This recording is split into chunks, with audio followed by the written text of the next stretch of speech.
Ever wonder if we'll reach that sci-fi point where machines can actually read minds? Like straight out of a movie. Yeah. Like you think something and bam, the robot next to you knows exactly what's up. Well, it might not be quite that dramatic, but this research paper we're diving into today is pretty darn close. Oh, really? They're basically putting AI head-to-head with kids to see who's better at understanding thoughts and feelings. So like pitting robots against toddlers in a mind-reading contest, I'm in. But how do you even test that? It all boils down to this thing called theory of mind. Theory of what now? Theory of mind. It's basically the ability to get that other people have their own thoughts and beliefs, even if those thoughts are like totally different from your own. Okay, so kind of like stepping into someone else's shoes mentally. Exactly. And it's like the foundation of all our social interactions. Imagine trying to talk to someone without ever thinking about what they might be thinking. I mean, conversations would be super awkward. Totally. So to put this to the test, the researchers got 11 different AI models, including some big names like, GPT-4 and PaLM-2. Those are the AI heavy hitters, right? Right, the ones making headlines. Yeah, exactly. And they had these AI go up against real-life kids, like between 7 and 10 years old, using these classic psychology tests. Whoa, so it's like AI taking an exam on human behavior.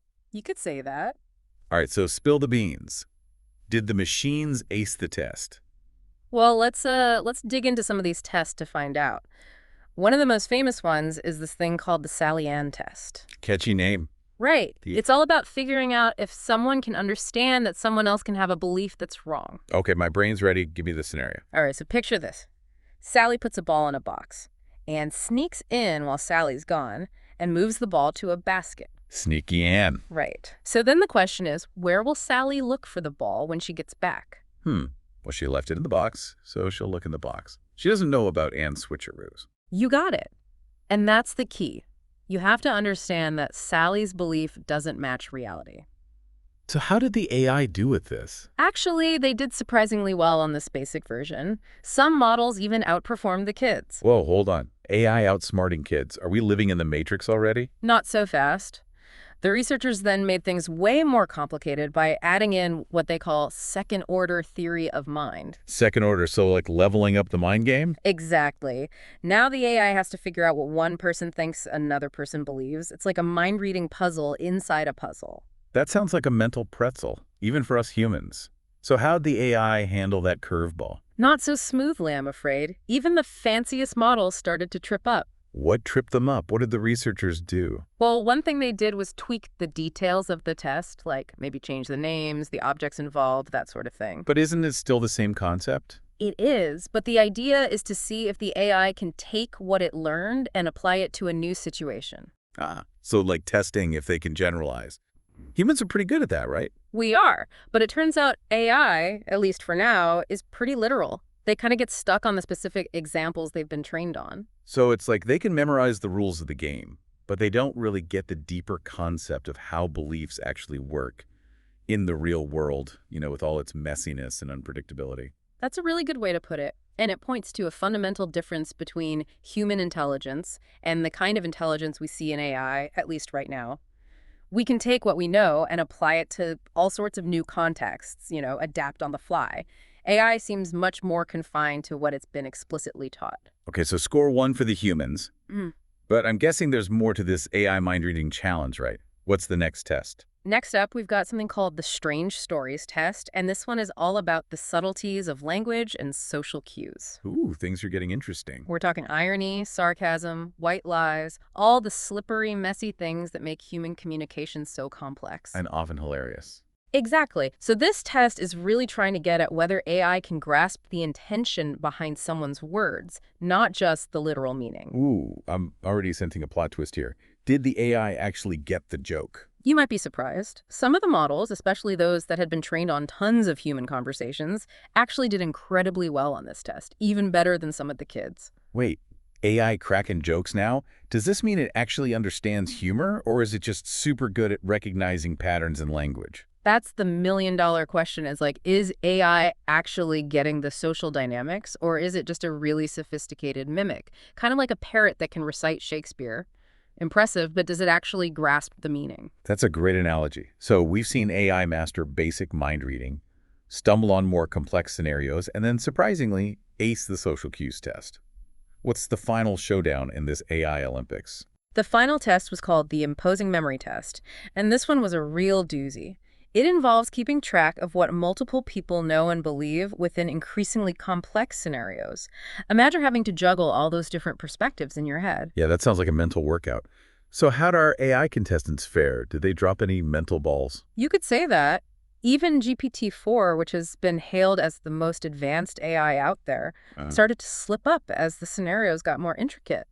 So not so great at multitasking when it comes to beliefs, huh? It seems like there's still a gap between AI's ability to remember facts and its ability to actually understand the mental states of others, especially when you have multiple perspectives in play. Fascinating stuff.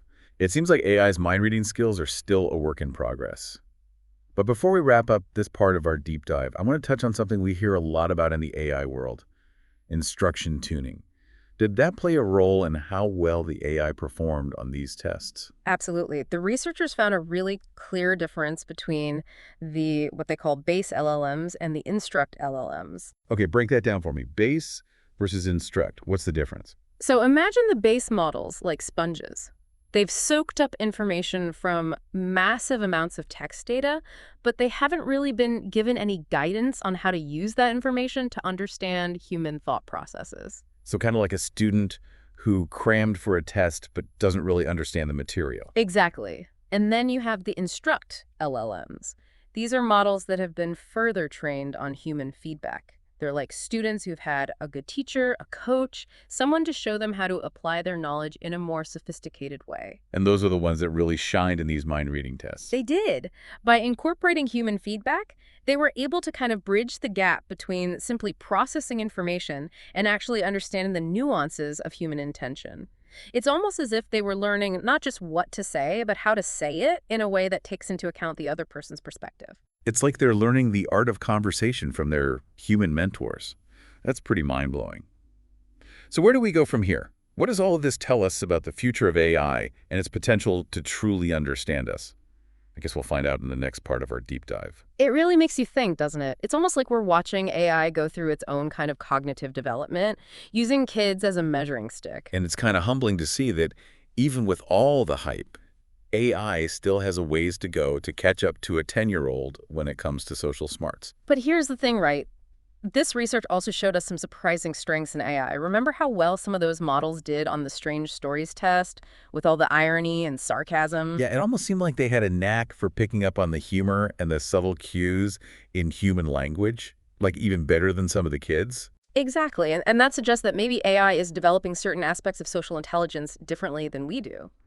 While it's struggling with some basic theory of mind stuff, it's showing a real aptitude in areas that require a deeper understanding of how we use language in social situations. So it's like AI is learning to run before it can walk when it comes to social smarts. That raises some pretty wild questions about how AI is evolving and what its strengths and weaknesses tell us about intelligence in general. Totally. It challenges our whole idea of what it means to be intelligent. We tend to think of it as this linear progression, but with AI, we're seeing something more like a mosaic, developing in different areas at different rates. So AI might be forging its own unique path to intelligence, one that doesn't necessarily follow the same roadmap as human development. Exactly. And that's what makes this research so exciting. It's not just about measuring how smart AI is, but about broadening our understanding of what intelligence can look like, what forms it can take. Thinking back to those instruct LLMs that really impressed us, it seems like the secret sauce to unlocking AI's social intelligence might actually be in how we teach it. It's like those models, by getting that extra guidance and feedback from humans, we're able to grasp the nuances of human interaction in a way that the base models couldn't. It's like the difference between a student who just memorizes facts and one who really engages with the material, learns to think critically and apply what they've learned. The instruct LLMs, by incorporating that human feedback, seem to be developing a more nuanced understanding of why we say what we say and how words can have different meanings depending on the context. So this suggests that the future of AI development might not be about building bigger and faster models, but about finding better ways to teach them, to mentor them. It's like we need to shift from data cramming to mentorship, helping AI develop a deeper understanding of human thought and behavior.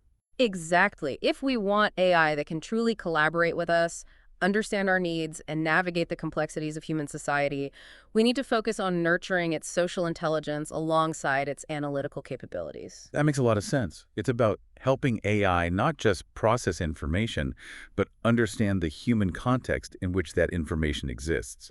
It's about teaching AI to not just speak our language, but to understand its subtleties, its ambiguities, all those unspoken rules we have. So rather than just feeding AI mountains of data, we need to be more intentional about the kind of learning experiences we provide. It's like we're shaping the minds of these digital apprentices, guiding them toward a deeper understanding of what it means to be human. And that's a responsibility we should take seriously. As we go deeper into this world of AI, we're not just building machines, we're shaping the future of how we interact with technology and with each other. This research definitely gives us a lot to think about.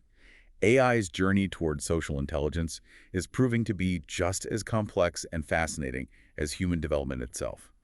But before we wrap things up, there's one more crucial aspect I want to touch on: the limitations of AI. Right. It's super important to acknowledge that despite all the amazing progress, AI's ability to truly grasp human thought and behavior is still a work in progress. Slowly. And I think it's crucial to highlight those limitations, not to downplay what AI can do, but to make sure we're not getting ahead of ourselves, overhyping its capabilities or overlooking potential risks. I couldn't agree more. A balanced perspective is so important here. We need to be realistic about what AI can and cannot do, especially when we're dealing with something as intricate and nuanced as the human mind. It's easy to forget that these are still machines, right? Yeah. Their abilities are ultimately defined by the data they're trained on and the algorithms that guide their behavior. And it's on us as the developers, the researchers, the users of AI to guide its development and make sure it's used responsibly, ethically, and in a way that ultimately benefits humanity. So while it's tempting to get caught up in all the excitement about AI's potential, it's equally important to proceed with a healthy dose of caution and keep those limitations in mind. A wise approach, for sure. We have to remember that while AI is making some impressive strides, it still has a long way to go before it can truly grasp the depths of human experience. All right, that brings us to the end of part 2 of our exploration into AI and the quest to understand the human mind.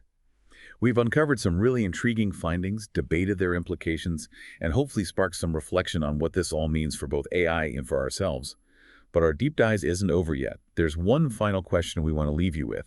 So as AI gets more and more advanced, will we ever really know if it truly understands us? Like, understands us in the same way that we understand each other?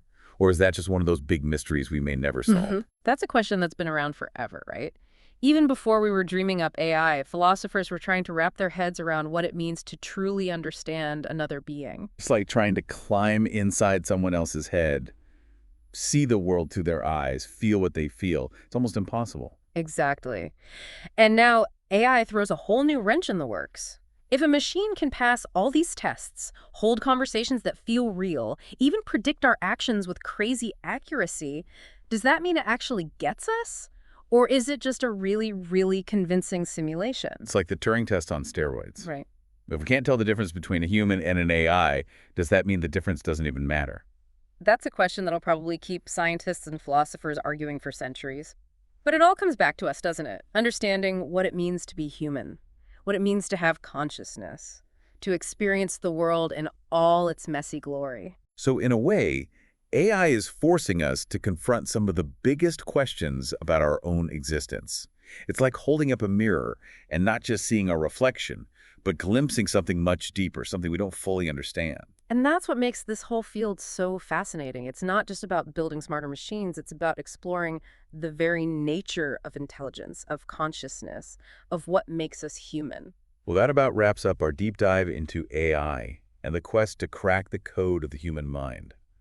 We've explored some groundbreaking research, debated the implications, and hopefully left you with some food for thought, about the future of AI and what it means for all of us. We've seen how AI is pushing the boundaries of what we thought we knew about intelligence, making us realize just how much we still don't know. And ultimately, it's prompting us to look inward, to examine the mysteries of our own minds. And that's what we hope you'll take away from this episode: a sense of wonder about the possibilities and a healthy dose of curiosity about the questions that still remain unanswered. Because as we've discovered, the journey of understanding AI is really a journey of understanding ourselves. And that's a journey that's just beginning. Thanks for joining us for this deep dive. We'll see you next time.